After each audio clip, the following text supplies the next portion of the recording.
Good morning, Guardians. Welcome to a very special episode of Tower Casuals. I am your host, Josh, as always, and I'm joined today by our three favorite Tower Casuals LFG members.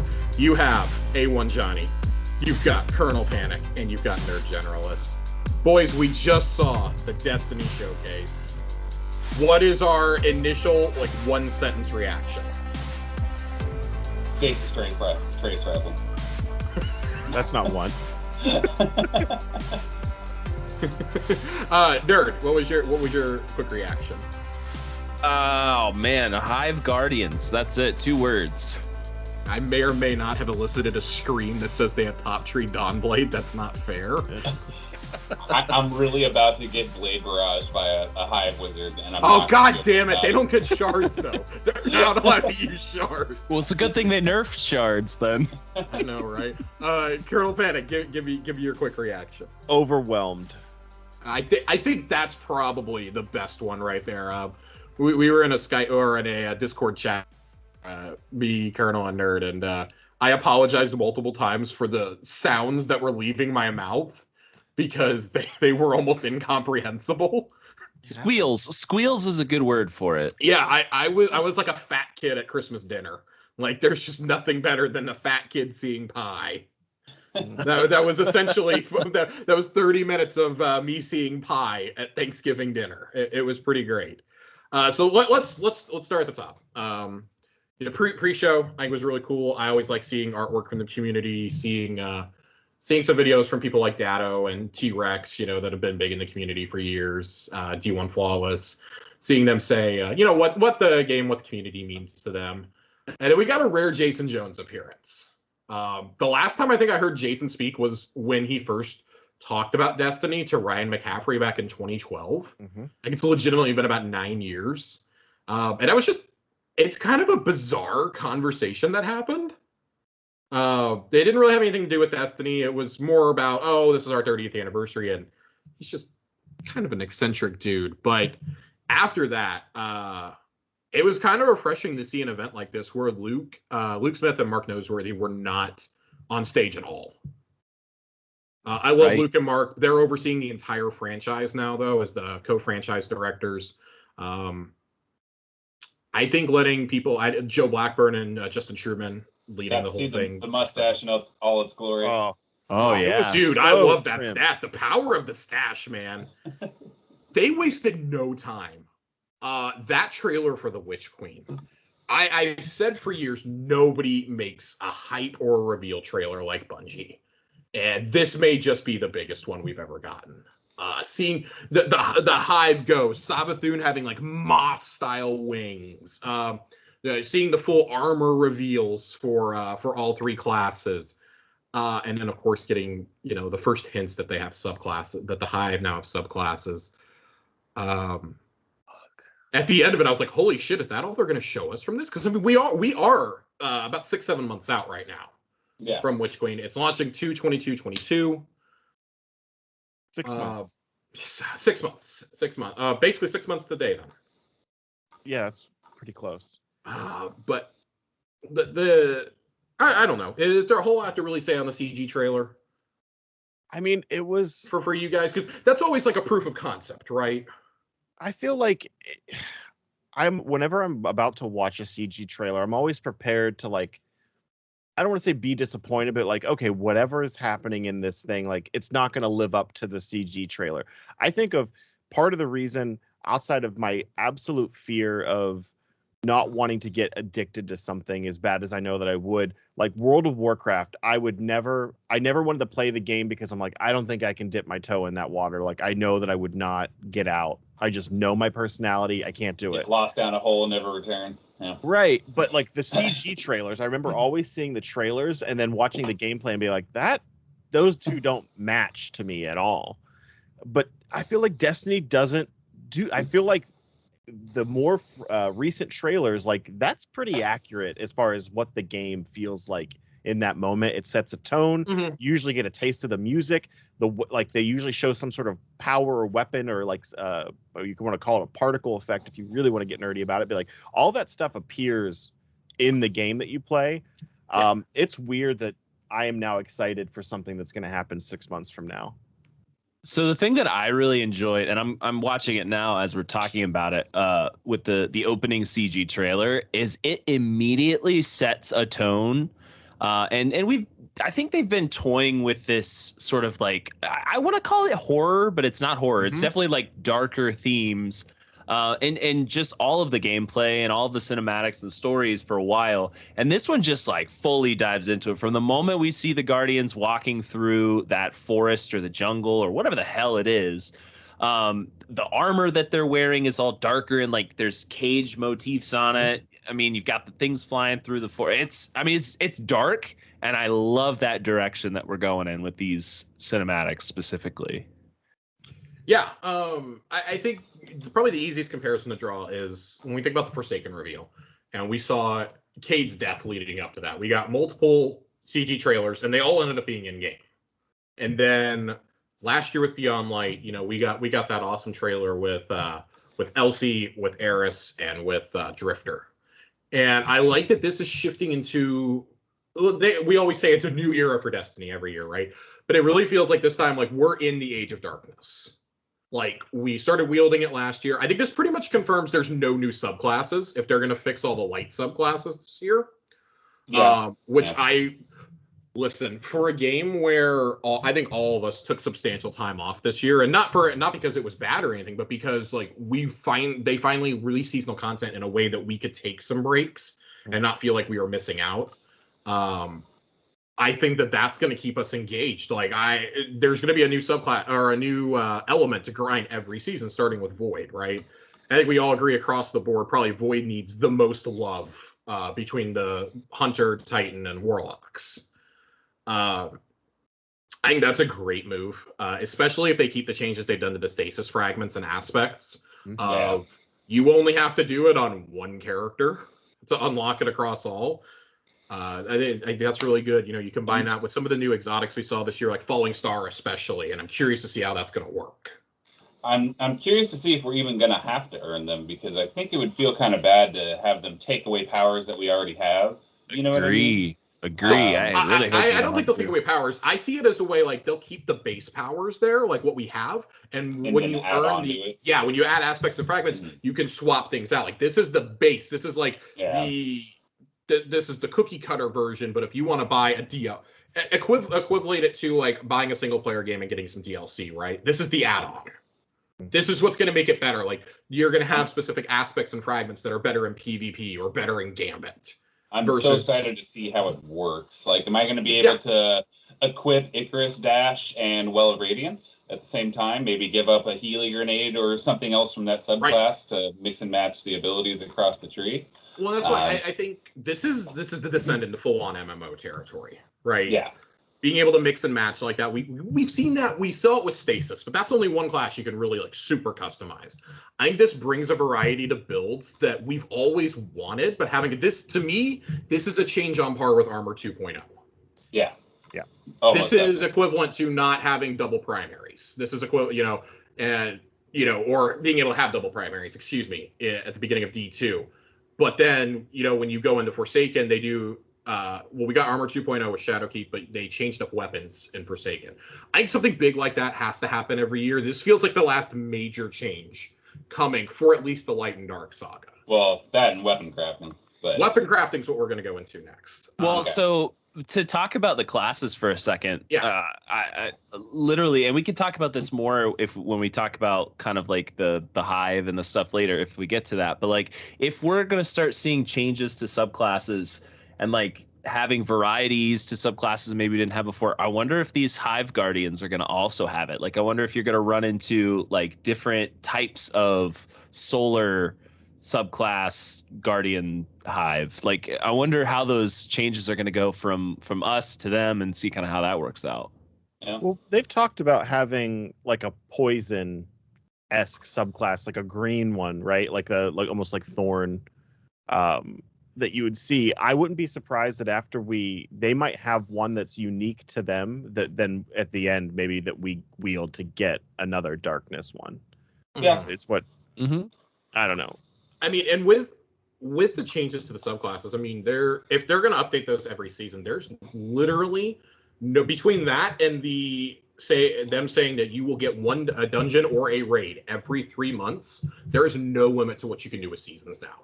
Oh yeah, and depending on how they ship these new updated classes, I mean, every season the meta is going to shake up considerably depending on what you can do. I mean, you're refreshing what is that, 9 classes across all the characters every season. Yep. You know? Yep. It's part of an ever-changing meta, and I've seen people complain like, well, why does the meta need to change? Why can't Bungie just leave things the way that they are? And it's like, well, this is an ongoing game. Like, it's going to get really it's going to get stale if 120 hand cannons are the only good thing in Crucible. Like, people are going to hate that, even people who use them. That's how you lose players. By keeping it fresh, it encourages you to try new things, but it also encourages Bungie to try new things, I think, too, right? Like, well, we all remember the Recluse Mountaintop one-eyed mask meta. I mean, we saw you and I did a private Crucible match the other night with some friends, and one of our buddies, Phil, broke out Mountaintop. I broke out Recluse, and it's just John was losing a lot of firefights, like that he should have won, just because I was able to spam Recluse.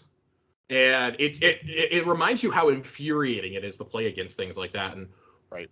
I liked that one of the things we're going into with Witch Queen, it seems like we're not getting anything sunset. They would have had to tell us at the top of the season.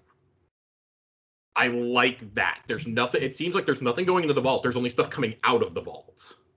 Well, it seems like, yeah. I didn't hear anything specific. I mean, there could come a time where they do vault Forsaken stuff, but I don't think they would take away the Tangled Shore or the Dreaming City. I kind of feel like if it's that important to the Season of the Lost, you can't. Yeah, well, I just think that the biggest reason that so much stuff did get vaulted is because it was such a pain in the ass on their end to convert everything over to their updated engine. So they needed a smaller, a smaller game to work with to make that happen. So everything should be additive moving forward, I would imagine. Also, you can't make all of those spaces interesting at the same time. Right. Like it's engine aside, it's so much easier to be like, oh, here's an event to do here. Here's something to do here. Like, I'm glad that we're going to be going back to the Dreaming City to like do stuff. It's such a great space. It's so big. Still my favorite place in Destiny. It's so cool. It's awesome. Go ahead. No, I was just couldn't be happier about. And the more that they can do that with more spaces, like, I will be excited if Mars comes back and like it's interesting. Like, I'm all for it. But it was definitely so dry. Now we'll have it's been dry twice instead of Frosty Crawl. Yeah. It's been dry twice now. But I agree. Like, this year, I like that we put an emphasis on zones that we don't go to a whole lot. There wasn't a whole lot going on in the EDZ. Thank God. I'm tired of the fucking EDZ. But when you went there, it was for the Cabal quests because we had to go in and do things in lost sectors. I like reasons to repurpose zones, like the Battlegrounds did on Nessus and on Europa. Like, those are great. Use those spaces. Let us not forget Seraph Towers. Beautiful use of the EDZ. I said this year. I'm talking about the good year. I think that's one of the biggest strengths, though, is the change to seasons that we've seen, and that they're going to keep that going forward. You know, we already mentioned, you know, the dungeons and the raids every 3 months. The commitment to weapons, like we saw this in the TWAB last week. We've gotten a huge weapon slate each of the last 2 seasons, and now a 3rd season in a row, repurposing weapons. It looks like Shattered Throne is probably going to be repurposed now during Season of the Lost. These are things that you need to keep this game fresh and long. Like, I don't mind activities I've been doing for 3 or 4 years, redoing them or redoing the loot pool entirely, even if it's the same encounters, to get me back in there. We were talking about this last night or the other night, John.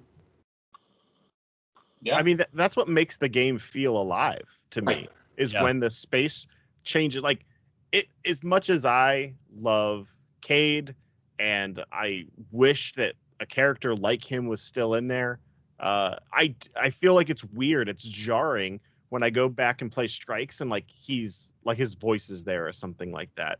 Especially when like that's been such a long time and like so many other things have happened. And it like everything else kind of fits in the narrative of Destiny, but stuff like that, like I'm all for it. Like, and I get that it's hard to do, and maybe there's like a little bit longer window, but like when the Cabal is gone, like I don't want to see Cabal in the game as much anymore, or like have them be different. I'll be honest, it feels a little weird when I'm in the Glassway just murdering Elixni over and over and over. You know, after what we just went through this season, it feels a little dissonant, you know. It feels a little dirty. Yeah, absolutely. taught me how to love. Let me love. These are my people. Y'all can come to the tower. We're cool, man. I'm just I'm gonna need Saint and Mithrax to come out singing Guy Love from Scrubs. So let's shift a second. Let's talk about the weapon crafting. So we don't know a whole lot about weapon crafting right now. Just that the more that you use a weapon, the more customization you're going to be able to have. This is what I want, because it's just so grueling doing that to unlock a fucking Umbral Ingram. I would much rather do this to be able to customize my sights, my perks, maybe even the archetypes. D1. Yeah, it's reminiscent of D1, right? Like it's the same concept. That list of perks that you were grinding to unlock, where this sounds like you're going to be able to. I don't know if you'll just be able to straight up choose your perks, but this looks like a Destiny Home Depot, and I'm okay with it. I don't want to get too excited, but I don't know if y'all played Fable, but I've been in love with that idea of like, okay, if you killed a lot of one type of enemy, the weapon would start looking like that enemy. It would be themed after it. Stuff like that is what I'm hoping to see here, you know? I also I would love it if my play style, the game kind of pushed me along in a direction.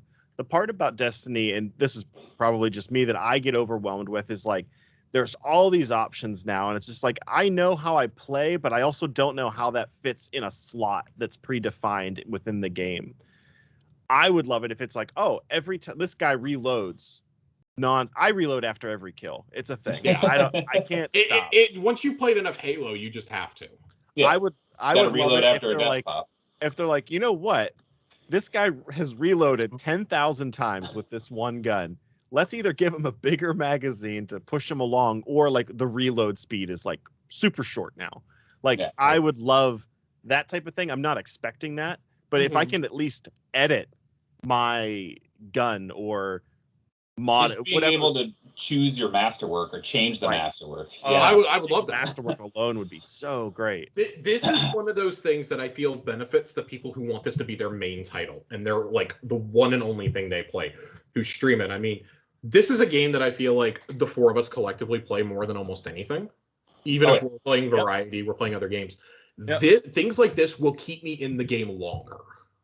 Oh, 100%.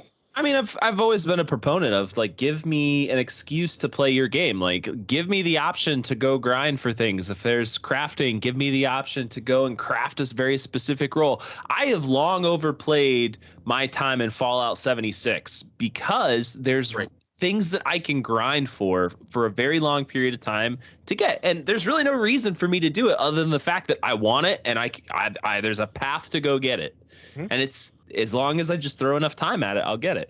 So I'm all aboard. Give me as much as you possibly can, and I'll do it. Also, go ahead.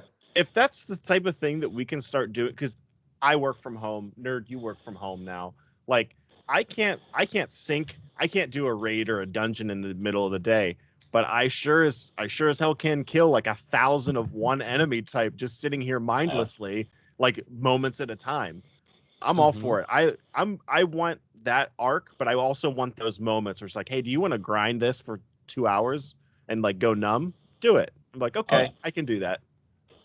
Go ahead, John. Last thoughts, and then let's move on to the glaive after this. Yeah. So just last thoughts on the weapon crafting and upgrading. Once you find a gun or a loadout that you love that speaks to you, for me it's Fatebringer and Plug One. I just love it.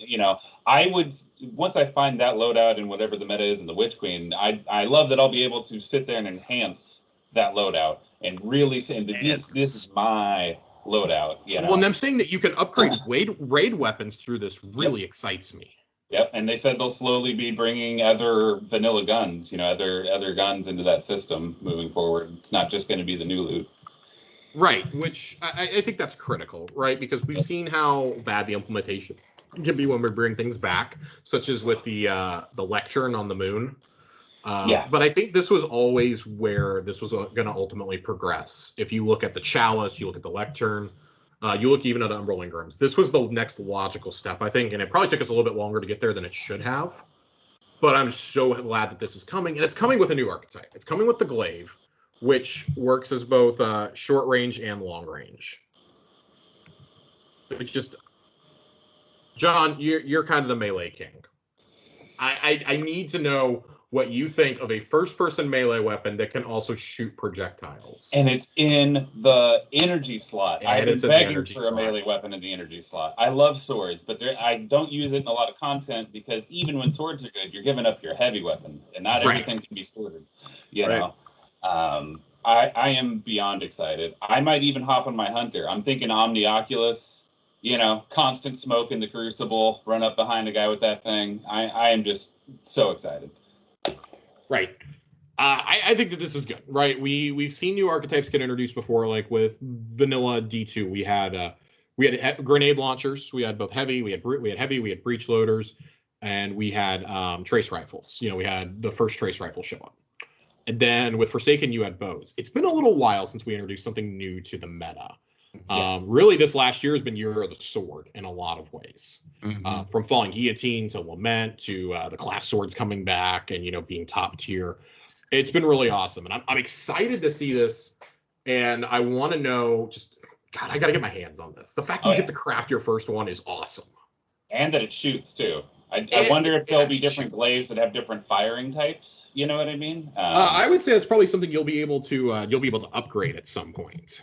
So shoot a laser. The thing that I'm seeing here, I'm watching the portion with the glaive in it here, is there's definitely seems to be a difference between the damage that it does in the energy slot than something in the heavy slot. I'm watching in the gameplay footage them go after what I would assume be like a hive, like not a major, but definitely like a yellow, like an orange bar, and it's taking like a couple, like 3 hits at close range to kill it. So it's not going to be like a crown splitter where we're running up there and just heavy striking and taking everything out. This is definitely going to be something that you're going to have to use situationally, and I think that's cool that it's not just going to come out and be OP like any other melee weapon we've seen before. Yeah, you're definitely going to have to build into it if you want to use this thing, you know. Get that resilience up, boys. They also mentioned combos with it, right? Like that you could do some sort of chaining. We saw that partially with some of the swords from the most recent release, but I'd be interested to see kind of what that looks like. I want, like, is it like where you like shoot the projectile, then do this and this, or is it just like hitting the same button does like kind of like a different cadence? It'd be cool. It'd be cool if the combos like enhance the damage on the shot, or likewise the other way around. That'd be kind of cool. That's what I'm really curious about. You kill 3 thrall back to back and then hit that orange bar. Oh man, you know, I want to be in the middle of like a mosh pit of thrall and just be able to like keep hitting and doing combos and chaining them together. I don't want to take a whole platoon out. That's what I want to do. I don't know, Colonel. I think that a full, like, I know we don't have anything in the primary slot for that, but like having a melee glaive and like a sword in the power, that seems like your give me a short sword or like a dagger in the primary slot. Oh man. And I'm thinking this is where your neutral game is going to shine a lot if you really build into your grenade and melee to supplement you wading into people with an energy melee weapon, you know. Be a lot of fun. I think this is awesome. And beyond that, like we're getting the stasis legendaries. We got a sneak peek at some. I know we were all yelling when we saw the hand cannon that was freezing people. But this exotic trace rifle, John, you called this one. You a couple nights ago you were telling me you're like, I'm gonna lose my shit if they announce a trace rifle with stasis. Like, come on, Bungie, it's time. I'm a little disappointed that it's exotic, but I'll take it. I do think it's beyond time for legendary trace rifles, but this looks awesome. This looks like I mean, obviously it's the only trace rifle we've gotten. Well, the second one we've gotten since Divinity, but I don't know. I think it's good that we've moved. We had the 3 for the basic elements, and now you've had Divinity, Ruinous Effigy, and I don't remember the name of this one off the top of my head. I don't even know if they said it. You got the Stasis exotic, and it looks awesome. The exotic linear fusion looks cool. Yeah. Looks like for every headshot you get like a token, and when you get the 3, boom, you can like fire off a burst instead. Arbalest too. Never heard of her. It's like Arbalest and Vexenbit, the class had a baby. Yeah. Or Arbalest and Jotun might be a more apt description. Please give Jotun a full court. Don't invoke that name right now. This is a good time. This is a happy time. I think that's one area where Destiny has really shined at in the last year or two is just the creativity when it comes to the weapons and to what you earn. Like, even if it's the legendary weapons, I mean, look at how many we talked about Falling Guillotine earlier. You go from Guillotine to Deafening Whisper with the blind. It's just become a favorite of a few of us. Yep. You've had some awesome SMGs. Of course, we've all struggled against Fell winners this year coming back from D1. And I think we've gotten to a point where there's a healthy mix of Destiny 1 weapons. I like that there's a healthy balance between D1 weapons and new weapons, especially when it comes to Nightfalls. John, you and I grinded out a lot for some Hung Juries, some Uzums, especially this last weekend. Yeah. But thank God for the Inverted Spire. I think we've all got that one down to a science, even on Master. Oh, yeah.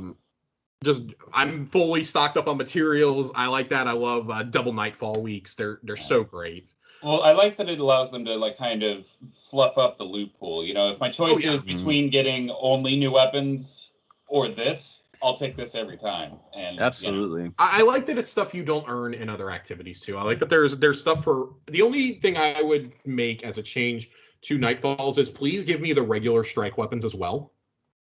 That's a big complaint of mine. Like if I'm going to spend 35 minutes in a Grandmaster Nightfall, I still want a shot at those regular strike weapons. Yeah, in terms of rewards for me, the logical thing is like always having like tiers. You have like your strike, which is like your base tier of loot, and then Nightfalls, you get another piece of loot on top of that, and then Grandmasters are always something more. You should always get the loot from the lower tiers as well, in my opinion, if you're gonna do it. So we've got we got three major things left to get to. Let's talk trials real quick. Let's talk trials. Matchmaking, and they're completely changing how rewards work. Anti-cheat. Anti-cheat's gonna be we're gonna talk about anti-cheat because there's actually an article up on Bungie.net that I have pulled up for us. All right. These are two things that are sorely needed. Trials freelance. I love it. The weekend that this goes live, I'm out of town. I'm gonna be in Florida trying to play Trials on a Backbone controller over hotel Wi-Fi. Love it. Very excited. And this solves the problem that John, you and I run into this with Max, for example. He works really wonky hours, and sometimes it's really hard to get him into Trials on the weekends to get his loot. This solves that. Yeah. For me, I'm 2 hours ahead of you. Like this solves it for me. Like, okay, maybe I don't need to wait until like midnight for three of us to be available. Like I can just get on like 7 or 8. This is going to help the player pool as a whole. Yeah. We all know Trials feels better when there's more people in there because it's less likely to run against just to get shit stomped by 3 gilded flawless people every round. And I think this will encourage people to go try Trials out. Yeah. It'll encourage me. Yeah, and getting rewards from just winning rounds and completing matches. I have such a hard time playing Trials, like setting aside time. My weekends are super packed. Hopefully in the winter it won't be like that, but like it's tough for me to do it, let alone for me to orchestrate getting 2 other people to join with, and then also feeling like it's like I don't get to experience it enough to even know like how to present myself or what I'm going to be doing once I go in there. So it always just feels like wasted time. So if I can jump in, if I've got a spare 30 minutes on a Friday, Saturday, or Sunday that I can just jump in really quick and just try stuff out. So then when we have a team, I can jump in and feel confident. Like I will play Trials. Yeah. And that we saw a healthy change come to comp when that happened too, when we got freelance. It made it more attainable for guys to go in and do freelance and earn things like Recluse and Mountaintop. I was going to say, it wasn't until then that I actually was able to go earn Recluse. Right. So I think that's great. And then, we mentioned anti-cheat, of course. Corey and I talked about it briefly last week. It's Battle Eye. It's the same thing that Rainbow Six Siege uses. It's not the best thing in the world, but it is a start. It is definitely better than what you have right now in that game. According to the security update that just got published, win trading and account recoveries are now bannable offenses, insta-bans, perma-bans. Nice. Wait, did you say recoveries are included? Recoveries and win trading are both insta-bans. Get the f*** out. I like this. Bungie define. I want to read their definition of win trading real quick, so nobody's confused here. Bungie defines win trading as intentionally granting other players wins in PvP. This includes, but is not limited to, manipulating matchmaking by any means to force match with specific opponents or coordinating with opponents to provide uncontested victories. We are now targeting players for bans who are actively engaging in win trading. The ultimate goal is protecting the competitive environment of PvP by removing the ability to bypass the effort that players put in to earn rewards. Account recoveries. So things that will get you banned. Charging others to recover their account for boosting, earning items, completing content, etc. Recovering accounts in exchange for anything of value but not limited to Patreon, subscribers, followers, gift cards, etc. Paying somebody to recover your account to be boosted, have items earned, etc. Boosting recoveries done for free can also result in bans and restrictions. And then they have some not recommended things, and that's mainly for account security, like letting your kids play on your account, sharing an account with a bunch of people, etc., etc. Sorely needed. I will wait and see before I rejoice about some of these, because these have been problems for years, and they've been alerted to these, and some of those accounts are still active. A lot of them are still active, actually. So I'm curious to see if like that's some of the people they've hired are like going to be specifically only be monitoring this kind of stuff, because trials is where you see this at, right? You see it in trials, and you see it occasionally for like master grades. So I think this is great in theory, but I need to see the implementation before I get too excited here. You got to start somewhere. I'm happy. You do. You do. Yeah. And I feel like this is some, again, we say better late than never. This is something that should have been in place 18 months ago when trials launched. And it just simply wasn't. And this really wasn't a huge issue when it was only on console. Like people bring up D1 trials, all like, oh, D1 trials never had this. It wasn't on fucking Steam, you idiot. Yeah, like, and it wasn't free to play. Yeah, it wasn't So free to even play. if you were I am cheating, surprised that they have not announced a paywall for this yet. So Yeah, really we'll excited. See. And I mean, to things get can always trials. change. Damage just confirmed we're going to get more info about trials later today, actually. Later today and tomorrow in terms of rewards, in terms of passages, things like that. So Corey and I will cover that on Thursday. That's another thing added to the ever-growing pile. Season of the... Now that it's finished, it's finished installing on my TV. Season of the Lost. Again, real quick, I told y'all last week, we're going to talk about a lot of this coming week, but the long and the short of this, we're back in the Dreaming City, baby. We're going to the Ascendant Plane a lot. That's great. That's great. This is Two great. of my It looks like environments. It's one of the most underappreciated and underused environments. We used it for the epilogue of I almost said the Taken King, Forsaken. And we basically have never gone back there for anything meaningful. What are you talking about? We went back there for Wrathborn hunts. Oh, He said meaningful. Said meaningful. To be fair, I mean, don't get me wrong. The High Celibate mission is dope, but I've done it like 25 times and still don't have that goddamn ship. Josh, there would have been a meaningful reason to go if you would have done legit Riven with me. Oh God, I hate you. I would still do it. This looks really cool. It looks like a 6-person activity there. It looks like we're going to be doing something with the Shattered Throne, whether that's a story mission or whatever. We're going to be going back there. I still wonder what Mara's doing with Faux Cyrus there. I got to know that. You were looking for an excuse to put Faux Cyrus out there. No, I was going to do it anyways. It's all good. Again, I'm seeing a lot of 6-person activities being talked about. We saw this one for the seasonal thing, the anniversary activity, which we'll talk about, I'm sure, in a little bit. Yep, and that's then gonna be the last thing. We're gonna end on that. In some of the gameplay footage, there were six people. I noticed 6 Guardians on a couple of times. So looks like focus is being shifted to larger fire teams. And I like that because that's been one of the biggest complaints for a long time. Also, by the way, Nerd, your patch notes are live. I think that's been one of the biggest things we've complained about. Like, we all liked doing Battlegrounds, but it was kind of a bummer to go to 3-person activities after we, were doing things like Arrivals content where it was a big public event and like you could only bring in 2 buddies, but you could have a bunch of people join in, right? Yeah. Seraph Towers, which fucking sucked. For me, the thing I keep going back to is the Sundial and the Menagerie. Those were such fun activities. It was the overrides, even though I got bored in them because we had to do them so much over so many different activities for bounties, etc. It was still a relief to get to do that, but you still had the 3-person activity in Expunge. And I like that they seem to be striking a healthy balance. It's either you have 3 people or you have 6 people. And I'm fine with it being a lot more enemies now with these new consoles. I think they are still hamstrung by what you can do on Xbox right? But getting more enemies on the screen is bigger and better than ever. Doing the Last City Override last night, where I was the only person above 1300 light in there, was awesome. I felt like it truly felt like a last stand. Like trying to manage the enemies coming from all four directions. It's just like everybody keeps dying on me. Like it gave me that power fantasy that we always talk about. Like that role-playing aspect of this. And I'm excited to see that evolve this season. You know, whether it's through new loot, it's through the storytelling. I think we can all agree the last two seasons have been some of the strongest storytelling they've ever done outside of a major release like The Taken King or Forsaken.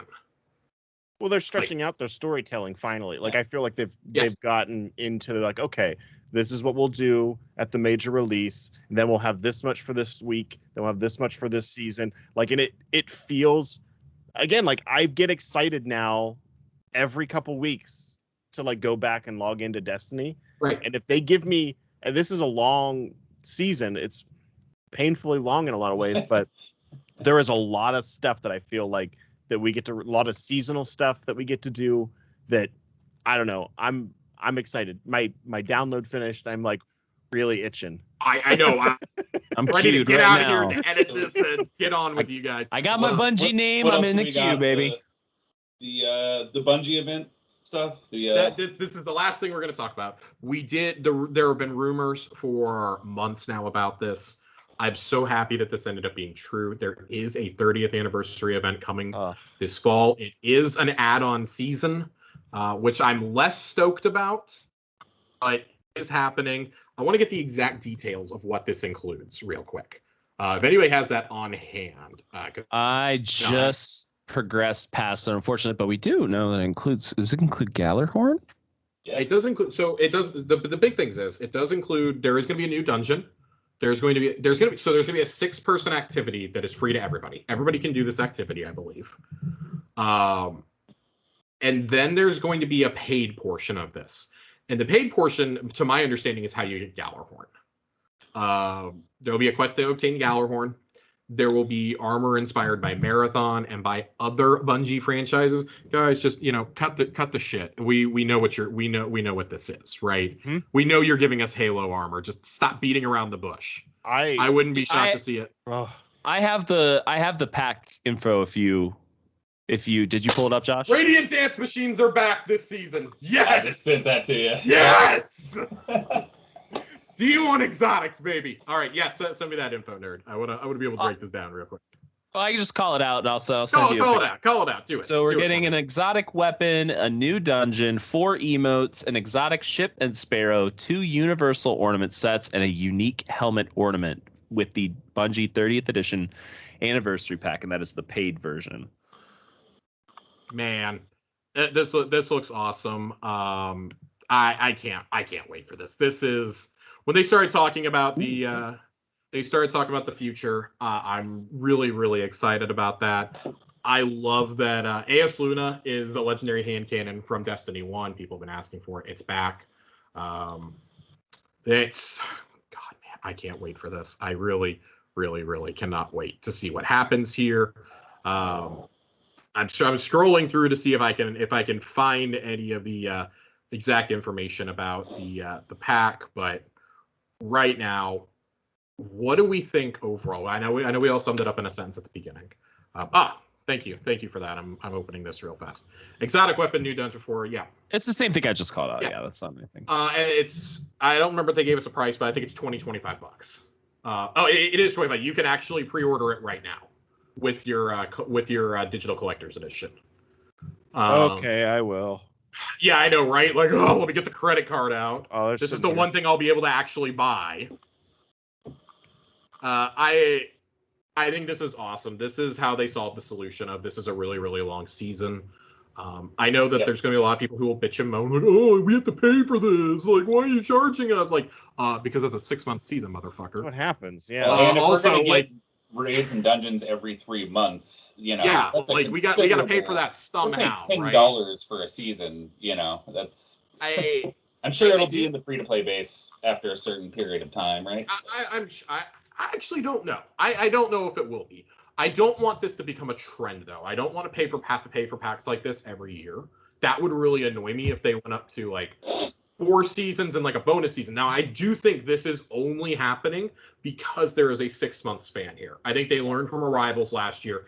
Everyone dipped like end of August, beginning of September. Yeah. But we know this. So this season is not only going to get, we're getting Season of the Lost. We're getting the Bungie Anniversary Pack. You will have Festival of the Lost. You're going to have pressure's on for Festival of the Lost this year, Bungie. I'm putting it out there. I don't care about the dino ornaments. I want something that's actually engaging. If they give me another Haunted Forest, I'm not playing it. This is. I've been saying. You'll play it. You won't like it, but you'll play it. He will. He's going to sit here and bitch and moan, and we all know he's going to be logging and playing it. He's going to go private on his profile so nobody can see him doing it too. I'm always private, baby. Me too. I like this a lot, though. I think that everything they showed today shows that they're committed to putting out more steady content than ever before. If we're getting seasonal content and we're getting a Pinnacle activity every single season, it's going to be harder and harder for me to step away. Yeah. Which is ultimately what you want when you have an ongoing game like this, right? But if I'm splitting my time between things like this and Halo and like whatever single player game comes out that I want, it's going to be a really good time for fans who like games like this. Like I was telling my buddy Ray last night, he plays a lot of Final Fantasy 14 online, and I know Nerd, you do too. This is my Final Fantasy. This is where I hang out. This isn't just a game that I boot up to see the story and I log out for the week. I come and I hang out with my friends. Like I'm living, it sounds corny, but like I live life in this game, right? Like I have had friendships through Bungie games that I never would have had. Like we become friends, and the three of us here, like we became friends over playing this game together. And I think that's something Bungie really nailed on the head, both in their pre-stream and in their 30th anniversary video towards the end, where they were emphasizing like the friendships that you make. Like we all joke about the meme, the friends we made along the way. Like, what if that's the real Destiny? Like, well, it kind of is in a way. Like, for me, Bungie games, and this is something that was said by one of the speakers in the pre-show. He keeps coming back to Bungie games time and time again for 2 things, and that's the incredible storytelling and the communities. And I think that just sums up 30 years of Bungie right there. Incredible stories, incredible gameplay, and amazing lifelong friendships. Yep. Like you get attached to these characters. Like I got really misty-eyed during that video towards the end, because literally Corey and I talked about this during the 30th anniversary on Bungie Day. It's like quite literally, as corny as it may sound, Bungie games literally changed my life. I got a confidence from playing Halo with my buddies online. That's the way I made friends in high school. Like, oh, you like Halo? I like Halo too. Like, let's be friends. And you guys have played with my friend Matt. Matt and I have been friends for 16 years now because of Halo, and then Destiny and things like that. Like practically the godfather to his son. Like it's these incredible memories and relationships, and I know we all have those ourselves. And so, any final thoughts on this showcase overall, on the future of Destiny? What do we? Oh, we didn't even talk the final shape. Final shape is the final expansion for Destiny 2 as it exists right now. We don't know anything about it. We got triangles. We got the sphere. We're gonna get some square ships. Thumbs it up. They're going to be parallelograms. It's going to be the fucking board. John, give me your final thoughts. Give me final thoughts here. I am so excited for this next year. I think they proved this year with what they can do with seasons, and with them doubling down on PvP finally, hopefully, so that side of the game won't just be reliant on sandbox updates in tandem with everything that we're going to be getting. I mean, I'm still having a hard time wrapping my head around a new dungeon or raid every 3 months. That is going to be wild, on top of the seasonal storytelling and all this new loot. And I'm excited to get off this phone call and go try to get into Season of the Lost. It's funny. We're all going to get off this call and we're going to immediately get in a party together on it. I'm in right now. I will be as soon as I make it to my chair. I'm going to be editing while we're playing. I think several times during the entire showcase I had some sort of emotional reaction, which is not something that happens to me easily, because it felt very much like watching parts of my life experienced through others happen the same way. And I think it's so unique that a company can not only tap into that, but harness it and recognize it and then show it back to you and be like, oh my God, like There are so many people Yep. that have done the same thing that I have, and we play together. Like there's so many people that I don't know that I've played together that have had the separate lives that have done the same. I don't know. It's hard not to love Bungie. It really is. And I think today was a perfect showcase of that. Yep. Yeah. Nerd, do you have any final thoughts? I will. You guys perfectly encompassed it. And for the sake of letting these guys go and play the damn game, I'm going to say you summed it up perfectly. I'm gonna co-sign on all that. I've kind of given my final thoughts. Just it's amazing that this game still has me captivated going into year 8. We'll be celebrating year 8 in 3 weeks. Really, when Trials goes live, that's the beginning of year 8. Yep. September 10th, 11th, things like that. If you had asked me 8 years ago, after I finished the base campaign of Destiny, will you still be playing this in 8 years? I would have laughed you out of the room. Right. Right. I mean, I liked the campaign. I defended a lot of vanilla Destiny 1.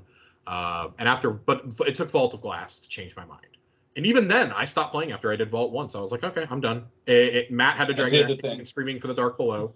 He dragged me back for House of Wolves. He dragged me back for the Taken King, for Rise of Iron, for all these things. Like, I had to keep getting dragged back. You had to get dragged back into Destiny too. I had to get dragged back into Destiny 2 as well. It was Forsaken that did it. When I saw they were going to kill off Kate, I was like, well, I got to see what happens here. I was so upset with vanilla Destiny 2 and with Curse of Osiris that I didn't want to play anymore. And now I've been consistently playing for 3 years. I don't think I've gone a week without logging in. At least logging in to go to Eververse or to just even play a little bit of PvP or something on my own.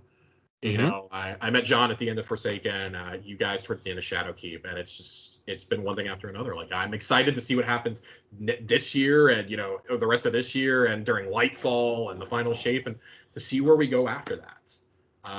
This is an ever-evolving universe. They said when they set out to make Destiny, they wanted the lore to be on the level of something like Star Wars, and I think we've achieved that. I think we've achieved a franchise that we joke about. Oh, it's a dead game all the time, and it's people who played like us in Destiny 1 and were so disappointed and never came back, and they feel like it's too intimidating to come back. And I think that they've done a really good job. Come back. I implore you to come back and come play with us, because now it doesn't matter where you're playing because crossplay is out. It doesn't matter what you want to play as. There is something for everybody here. There is something for the casuals. There's something for the hardcores. There's something for the people in between. There is something for you.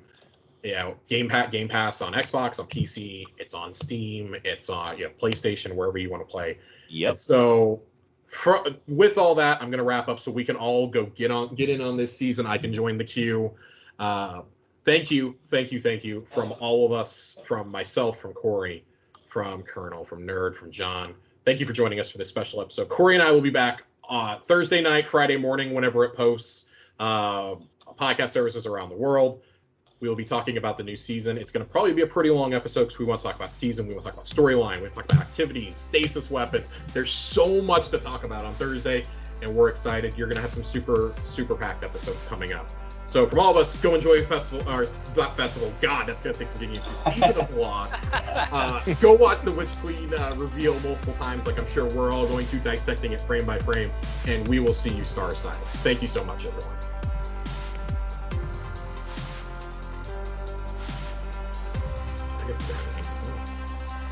There we go.